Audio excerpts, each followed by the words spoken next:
Bonjour, Rémi Dupuis, technico sur le secteur Saint-Quentin-Guise. Bonjour, David Boucher, responsable agronomie innovation de la ferme pilote. Bienvenue pour un nouveau Carême en plaine spécial montaison des céréales.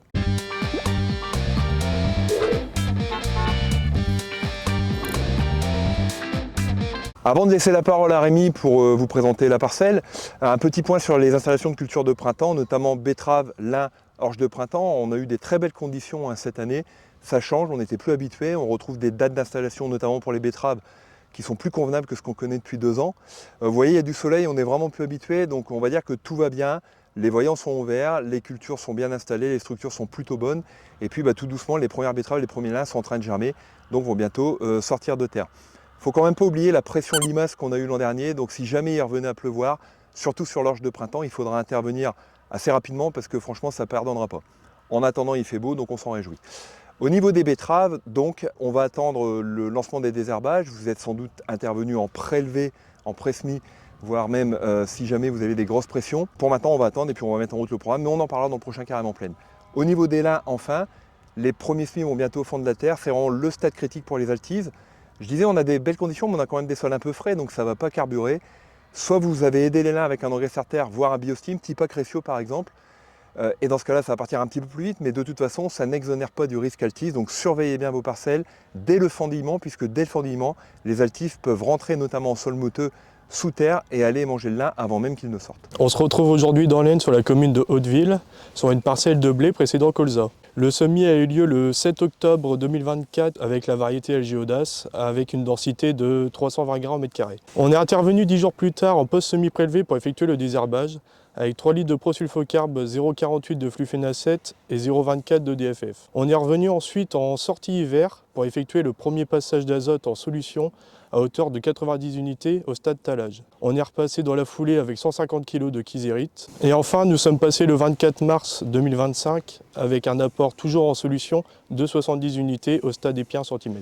En ce qui concerne les prochaines interventions, on arrive aujourd'hui au stade épi 1 cm, synonyme de régulateur. Ici, on va utiliser un produit à base de chlorméca qui va permettre de réduire la taille des entrenœuds et de renforcer la tige. En ce qui concerne le désherbage, la parcelle est plutôt propre, sans chardons qui n'ont pas encore levé. Nous allons encore attendre avant de passer un antidicote à base d'hormones, lorsque les conditions seront plus favorables. Sur la partie fongicide, nous sommes sur un programme classique en 3 passages et le T1 sera fait à base de T-Buco et d'azoxystrobine. Alors, on va maintenant décortiquer un peu ce que Rémi vient de vous expliquer, parce que lui, forcément, c'est un expert. C'est un peu naturel pour lui de vous présenter les produits qu'il utilise.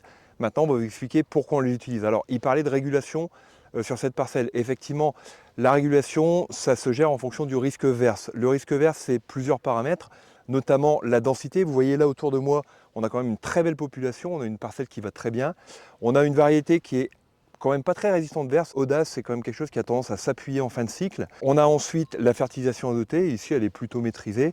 Et puis dernier paramètre, c'est l'ensoleillement global, puisque quand on a des montaisons par temps lumineux, généralement le blé n'entraîne pas ce phénomène de compétition qui fait que toutes les tiges essaient de monter pour avoir de la lumière et qui entraîne un étiolement. Donc globalement, le risque verse, pour l'instant, il est relativement modéré. N'empêche que, puisque la variété a tendance à s'affaisser un peu et qu'on a déjà une grosse population, on va quand même assurer le coup. Ensuite, au niveau des différentes maladies, alors là on va raisonner un petit peu biologie et risque. Alors on va prendre la première qui arrive souvent, la rougeonne. La rougeonne, c'est une maladie de faiblesse, donc souvent on la voit sur des blés qui sont stressés par un mauvais hiver. Là c'est typiquement ce qu'on a cette année. Et puis sur des variétés qui sont sensibles, Campesino, Complice, Garfield, Prestance, Celebrity, c'est vraiment les principales qui sont sensibles aux rouilles. Mais ici, Audace, qui a une note de 6, n'est pas non plus exemple de rougeonne. On peut l'avoir certaines années. Donc il faut vérifier ce risque-là. Et puis, si on ne sait pas trop comment ça peut arriver, il y a des outils très simples. Il y a le BSV, il y a les OAD. Depuis cette année, on vous propose CropWise à la ferme pilote. C'est un outil de prédiction sur les maladies des céréales. Et puis, il y a une offre spéciale cette année. Si vous prenez un abonnement Mileos, vous avez l'abonnement céréales qui est offert. Profitez-en parce que c'est quand même un des investissements les plus rentables sur une ferme. Autre maladie qui peut arriver très vite, c'est le pied inverse. Ça fait 2 ans qu'on a de forts inoculums de pied inverse. Donc cette année, c'est à surveiller. Calculez votre indice, il y a une petite grille qui est donnée dans le BSV, c'est vraiment à gérer à la parcelle et puis à la variété. Alors il y a des variétés typiquement comme Chevignon qui sont très cultivées, qui sont sensibles pied inverse. Et puis enfin la septoriose, on part sur un risque cette année qui est bien moins conséquent que l'an dernier. Vous allez voir une carte à l'écran, puisque l'an dernier on était vraiment déjà dans le feu, on vous le disait, on vous disait d'accrocher vos ceintures, ça va secouer. Malheureusement on ne s'est pas trompé. Cette année ça nous dit quoi? Ça dit que globalement le potentiel septoriose, il est moyen à modéré. Donc moins de risques que l'an dernier. Et on a encore quand même un petit peu de temps avant d'arriver au moment de déclencher les T1, c'est-à-dire premier, deuxième nœud. Donc pour l'instant, on la surveille d'un coin de l'œil, mais il n'y a pas de panique sur la septo. Dernière maladie, mais là manque de bol, il n'y a plus rien à faire, c'est les viroses. Donc jaunisse et pieds chétifs, la première causée par les pucerons, la deuxième par les cicadelles.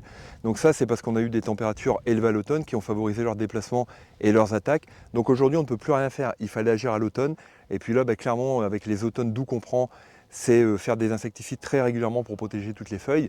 Aujourd'hui, qu'est-ce qu'on peut faire? On a des pieds qui sont chétifs, comme leur nom l'indique d'ailleurs, qui ont un très faible enracinement, donc il va falloir les biberonner en permanence, des très petites quantités de phosphore, de soufre, de magnésium pour les aider à reconstituer et des racines et des feuilles, et puis de l'oligo-élément, parce que ça c'est important, ils ont beaucoup de mal à en pomper même quand le sol est riche.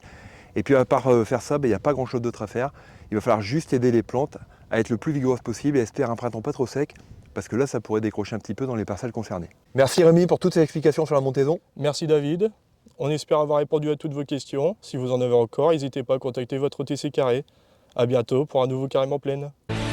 This is CNN Breaking News. Alors l'avantage des prévisions météo, c'est qu'à chaque fois qu'on a fini notre technique, elle change et puis ça nous fait amener d'autres problématiques. En fait, ce qui s'est passé entre le tournage de ce Carrément Plaine et puis cette séquence, c'est que les prévisions météo, qui annonçaient plutôt un retour à un temps agité, annoncent maintenant un retour au sec. Alors les prévisions météo, vous connaissez leur fiabilité, n'empêche que dans ce cas-là, il y a des questions qui nous arrivent depuis ce matin. Qu'est-ce qu'on fait niveau azote et céréales?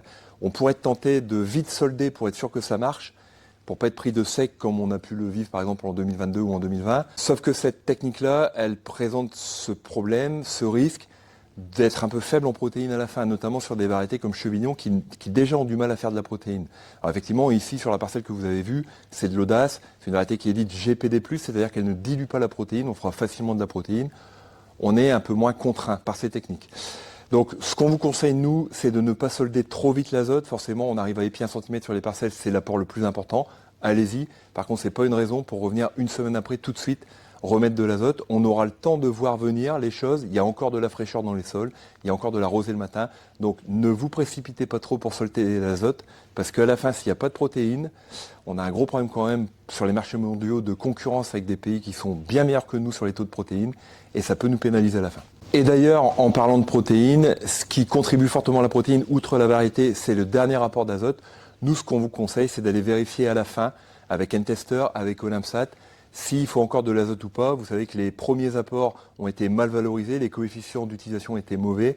Donc il se peut qu'à la fin, on manque de l'azote, un petit peu comme l'an dernier. Donc vérifiez ça à la fin, ça prend pas beaucoup de temps. Et puis ça peut vous faire gagner quand même quelques quintaux et quelques dixièmes de protéines.